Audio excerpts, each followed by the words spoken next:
Hello and welcome to another spectacular episode of the Hellion Rebellion Rock and Roll Association, brought to you by Holly Geist.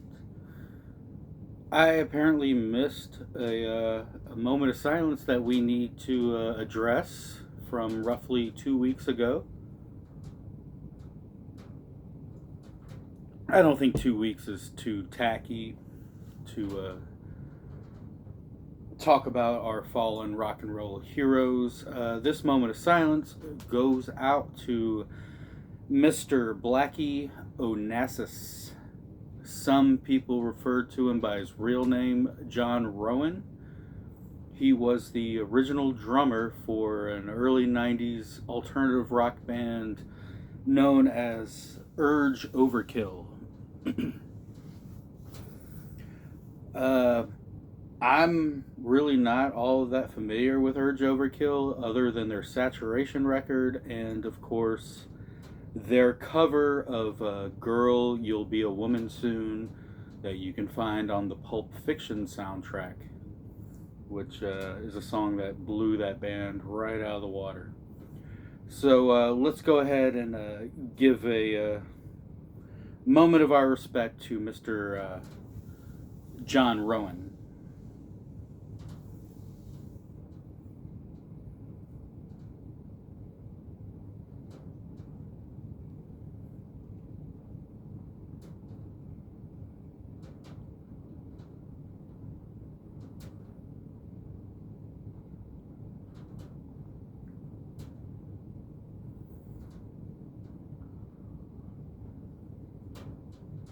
Okay.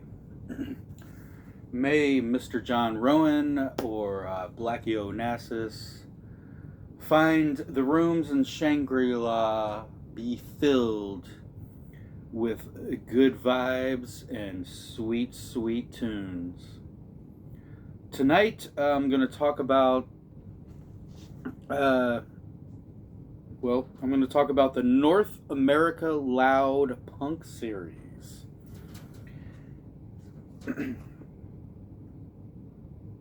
These came out in the early 1990s. The one I'm going to share with you tonight features the band Quincy, Punx, and Resin Scraper.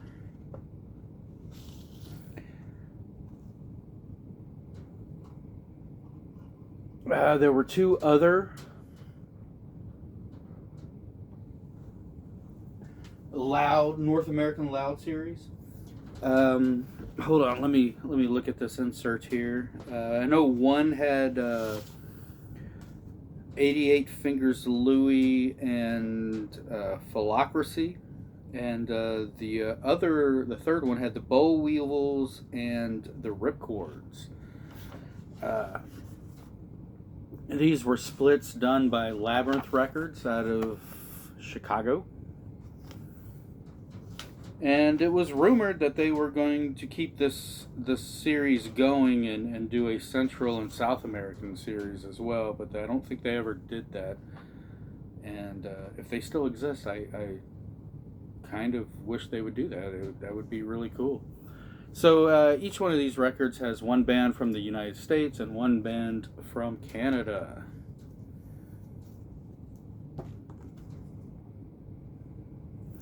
The Quincy Punx.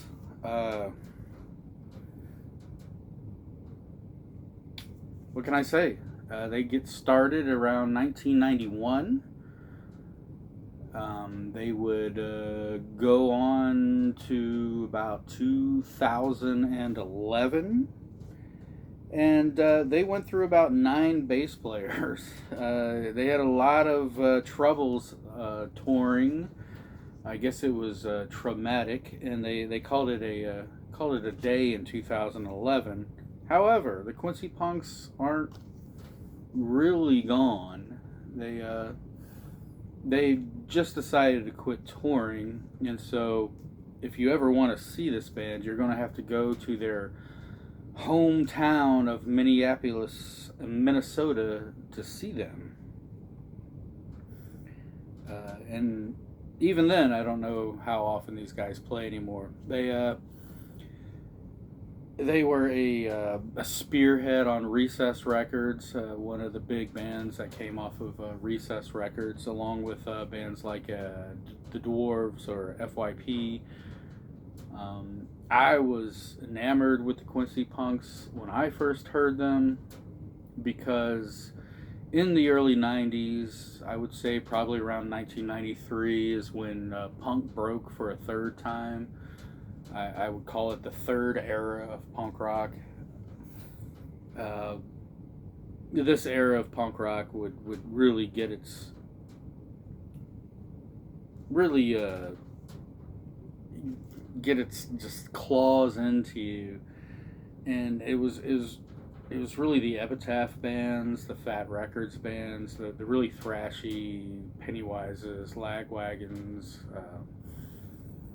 Strung Outs. Those bands were really starting to take charge in that decade. But when I heard the Quincy Punx, I heard something that was probably a little bit more. It was a breath of fresh air because it was, to me, it was like the second coming of the Circle Jerks or something. They sounded like they came straight out of 1985 when punk rock was three chords and an attitude. That third era of punk rock, I mean, you have a bunch of musicians who are really adept at playing their instruments, and I can't tell you how many debates I got into with punk rock purists who didn't think a lot of these bands were truly punk rock because of how good they were at playing instruments. But if you got the attitude, you got the attitude.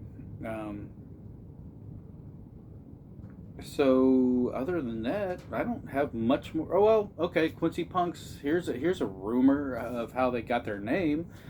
Apparently, they got their name from an old '70s show called Quincy MD, or just Quincy, Dr. Quincy. I'm barely old enough to kind of remember that show. And apparently, there's an episode where some punk rockers show up, and one of their friends had gotten stabbed or shot or something, and Quincy has to dig really deep and go into his, like, the oath he took when he decided to become a physician, to decide whether or not to save this punk child's life, when all of this guy's friends are in the waiting room terrorizing the place and harassing the nurses and things like that. And so I guess in the end, Quincy decided to save this kid's life. It's kind of ridiculous now thinking about it like that, but it would make more sense if the doctor was like Jewish, and here's a guy on your table who has swastikas tattooed all over him or something. But you got to remember, in the 70s or the early 80s, punk rock was a social sickness, So that was some dangerous stuff back then.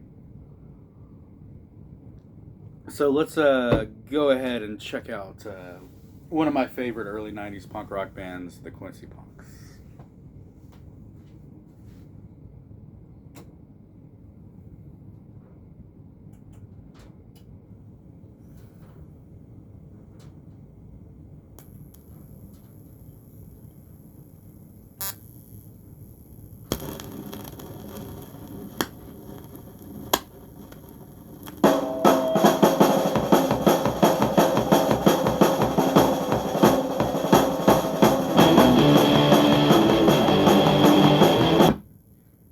That's the wrong side.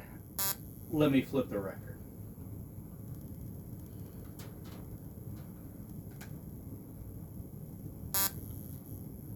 Now let's check out one of my favorite early 90s punk rock bands, the Quincy Punx.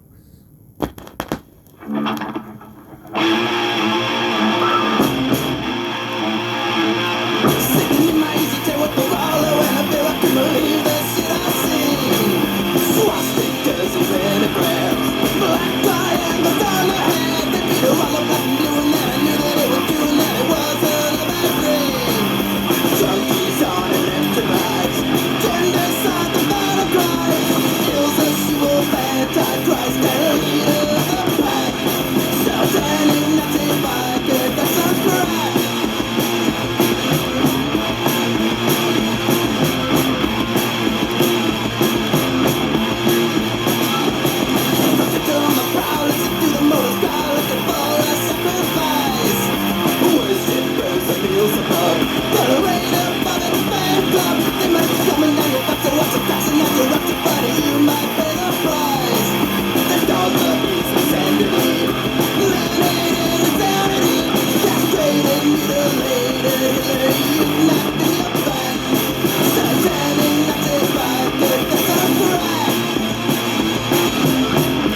first side, the Quincy Punx. Great, great band.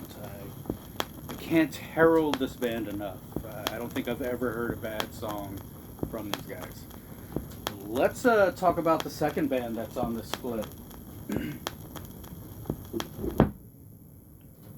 The second band comes from the land of Ottawa, Ontario. And they are known as Resin Scraper. Resin Scraper would start off, I guess, in 1991 or so. And they would call it a day in 2000. Other than that, I know nothing about Resin Scraper. Funny story about their name, Resin Scraper. Apparently, they like to scrape the resin out of their hash pipes and smoke it. I figured that out all by myself. So how about we check out Ottawa, Ontario's Resin Scraper.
Rules and the buck stops here.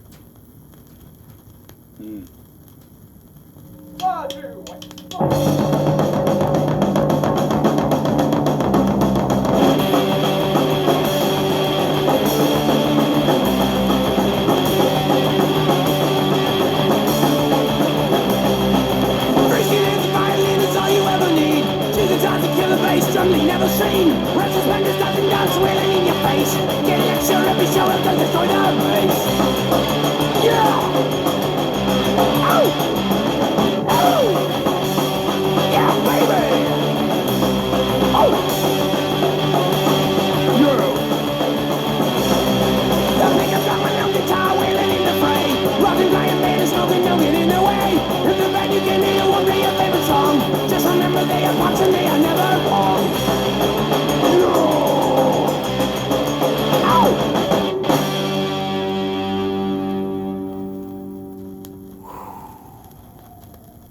There you go. Resin scraper from the land of Ottawa.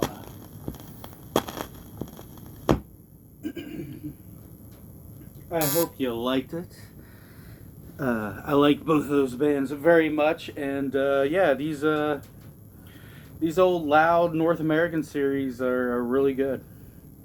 Again, I think this one's the best one, but the 88 Fingers Louie one's really good too. So other than that, I don't have anything else for you. I'm getting close to 300 subscribers. And you know, every 100th subscriber, you will get an episode of Old Holly not wearing the mind shields.